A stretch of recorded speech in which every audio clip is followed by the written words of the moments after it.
Who is the most famous artist of all time? When faced with that question, it's easy to build a catalog of famous pop superstars, artists with packed stadiums every time they go on tour. Some might consider the painters from generations long past, those behind some of the most influential and iconic works in history. Realistically, there are a million different ways to answer this question. Being famous is a social status, and because of that, it's impossible to objectively measure it. But to me, it seems natural to say that the most famous artist would have the most widely spread art. If everyone on Earth has heard someone's work, then surely that would make them the most famous artist alive. At least, that's what you'd expect, right? But there's an artist out there whose music is universally consumed, yet doesn't seem to get nearly as much fanfare as you'd expect. Kevin Macleod is a name you might have heard before, but even if you're unaware of the man himself, you've most definitely heard his music. It's been used in tens of millions of YouTube videos, to the point where some refer to his body of work as the soundtrack of YouTube. It's been in tons of short films and even theatrical productions.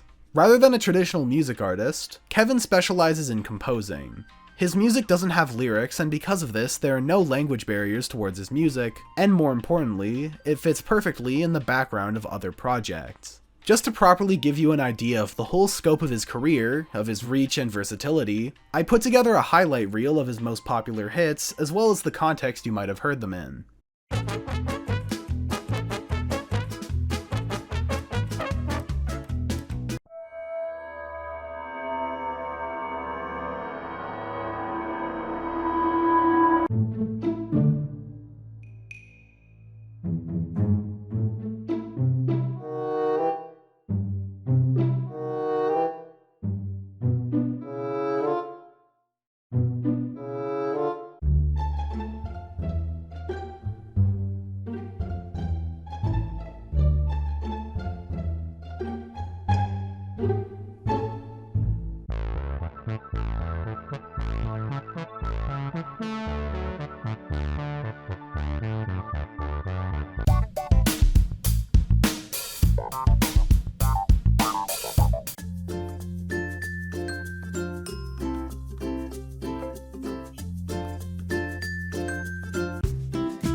There are so many other works I could go over, but I'm sure by now you get the idea. If you grew up on the internet, you've heard Kevin's music. He also has one of the most popular sounds on TikTok, his biggest song, Monkeys Spinning Monkeys, being used in nearly 30 million posts on that platform. His music has been played possibly billions of times, and yet most people that listen to his music daily don't even know his name, and know even less about the man himself. How does someone get into this position? And why does everyone use his music to begin with? And of course, most importantly, who even is Kevin?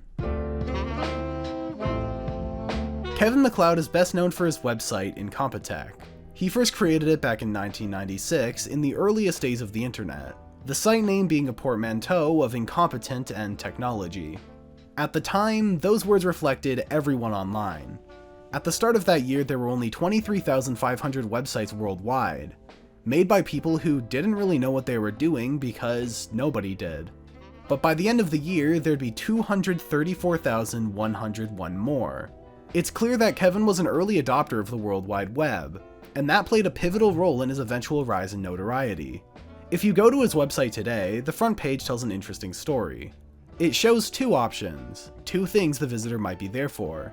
It reads, "Get started with music," and "Get started with graph paper?" In its earliest years, the website would be used for a myriad of niche purposes. Unlike the massive platforms of today that are designed to each fill one specific purpose, Incompetech acted as Kevin's personal playground. He would find something people were searching for, a new problem to solve, and he'd fill in that gap, whether with graph paper or the thing he'd eventually become legendary for. You might have noticed by now that all of this background info isn't really about Kevin himself. I could go over his personal story, that he was born in Green Bay, Wisconsin, that he started taking piano lessons at 4 years old, or whatever else I could find from a quick glance at his Wikipedia page. But the real answer is that who Kevin is doesn't matter as much as what he represents. While he didn't grow up with the internet grew up with him. A few years after he started in Incompetech, he would hear complaints from some of the people around him. Creative types, annoyed at not being able to find easily accessible music for their projects. Being a composer himself, it seemed Kevin had found his next endeavor: royalty-free music. Let's talk about copyright. Being a big internet guy, Kevin isn't the biggest fan of the copyright system. Copyright laws are pretty infamous for being extended and propped up by legacy media. Companies like Disney are known for continuously extending copyright laws in order to keep their mascot out of the hands of the public. Internet culture fundamentally goes against this idea. We live in an age where information and media can be spread with the click of a button. There's never been an easier time for complete nobodies to put out a project and have the whole world see it. However, no matter how freeing the internet could be for creative endeavors, they'll always be at odds with the law. Most of these companies, especially record labels, are directly against the idea of letting people use their music for free. Kevin's music is completely free to use. Now, let it be known, most of it isn't copyright free, however, it is royalty free. That means even if you intend on making money with his work, you don't have to pay a cent to use his music so long as you give him credit. After adding a small catalog of royalty-free music to his website, over time it would slowly become more and more prominent until it became the site's defining feature. At this point, he's composed over 1,000 songs. He has an insane amount of range too. A lot of the time you couldn't even tell that all these different pieces of music were all made by the same person. This royalty-free approach is inherently risky. Generally, the majority of your money as a composer comes from performances and royalties. Kevin's whole specialty is in background music, which means the main sources of income for the average composer is off the table for him. Even at his most expensive, if you don't want to credit him for whatever reason, you could pay a flat $30 license to use his music for whatever you want. Commercials, movies, it's all the same rate.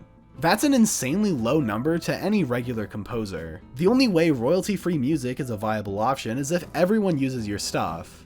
And that's just not losing money. The bar for entry in order to make an actual profit is insanely high.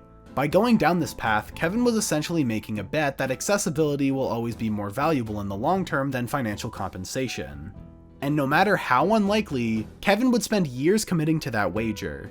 The good news is that in just a few years, everyone would be needing background music.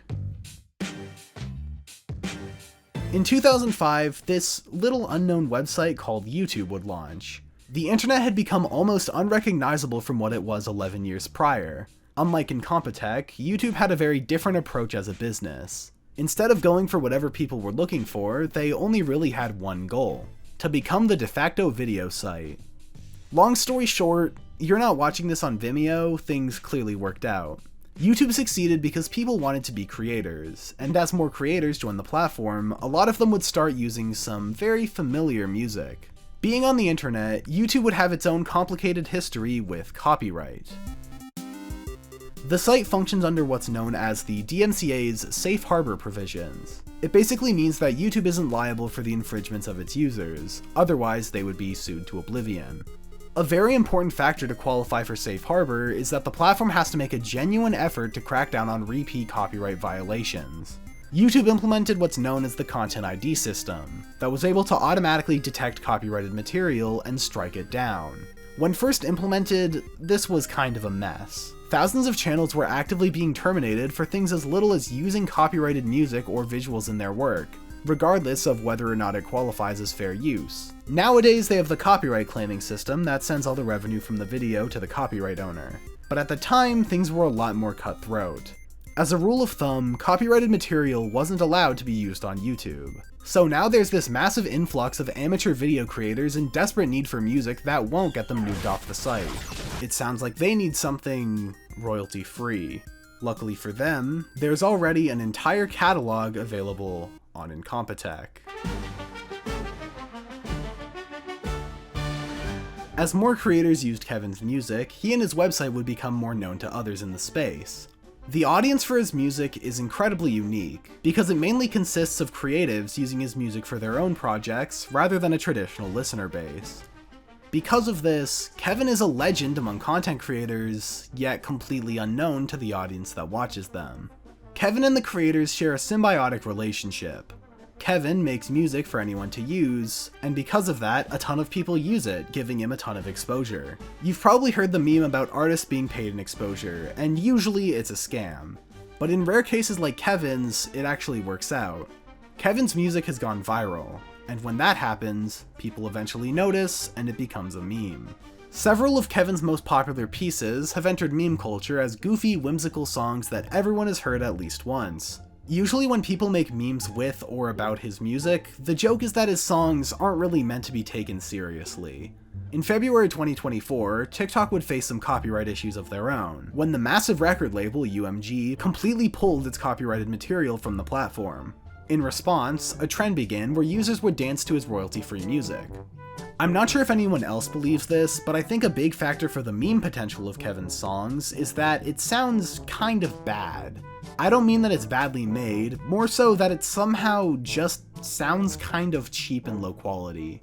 I think this is because of the connotation it has with other amateur productions. For example, when listening to this song called Life of Riley, my first thought isn't that the music sounds professional, but that it sounds like a low-budget Kickstarter video, or something you'd hear in the background of a toy review. There's a documentary where I've been getting a lot of information from, called Royalty Free: The Music of Kevin Macleod. And something interesting is that there are several instances where the people interviewed remark at the professional sound Kevin's music provides over just throwing in copyrighted music and calling it a day. But due to the overuse of his music, the paradigm has shifted to almost the exact opposite. Since Kevin's music came to prominence, several generations of kids have been growing up with that as the default. Nowadays, it almost seems more avant-garde to risk a claim and use copyrighted songs, because today, licensed music is more commonly associated with movies or television. While beginning as an alternative to the establishment, Kevin's royalty-free approach to music has effectively become the new establishment on YouTube. Pretty impressive, considering he's just one guy. Growing up, I used to be enamored by these little mobile games by a company called Wildlife Studios. They were these simple, arcade-like titles that weren't overly complex, but they were fun. They had this charm to them. They weren't the most graphically impressive, they weren't the deepest of experiences, but they were memorable. A big part of that came from the use of Kevin's music. It's undeniable that a lot of his more popular works do have this whimsical charm, and I'm not sure if these games had so much character in spite of Kevin's music, or because of Kevin's music. Time and time again, I find instance after instance of someone searching for a song they heard when they were younger, and coming to the realization that a good chunk of the music they grew up with was all made by the same guy. "That's a Kevin Macleod song?" is a sentiment you can find constantly in the comment sections of his popular tracks. Kevin started making royalty-free music to start a trend, to celebrate the sharing of art and to normalize other composers doing the same. But unfortunately, aside from a few individuals, that hasn't really happened. Kevin Macleod isn't the only person to have a catalog of free-to-use royalty-free music. Tobu, Otis McDonald, and the contributors of No Copyright Sounds all have iconic hits of their own. But Kevin was the blueprint. He was the first to pioneer this style of completely natural, worldwide growth. In the modern day, Kevin's still doing Kevin things. It seems he hasn't really changed much since he started in Compotech in the 90s. He's still out there, uploading his music to the site, but even today, he still has his side projects. On a different website, Jane Cass Music, he designs 3D printable instruments that actually work. He has another website for entirely copyright-free music, pushing his crusade against traditional copyright one step further. If you want everyone in the world to hear your work, but don't mind if nobody knows your name, be like Kevin. We need more people like him. I think if there's anything to take away from this video, it can be found in the second sentence of his Wikipedia page. Described as arguably the most prolific composer you've never heard of. The tragedy of a career like Kevin's is that much like his works, his fate is to forever remain in the background.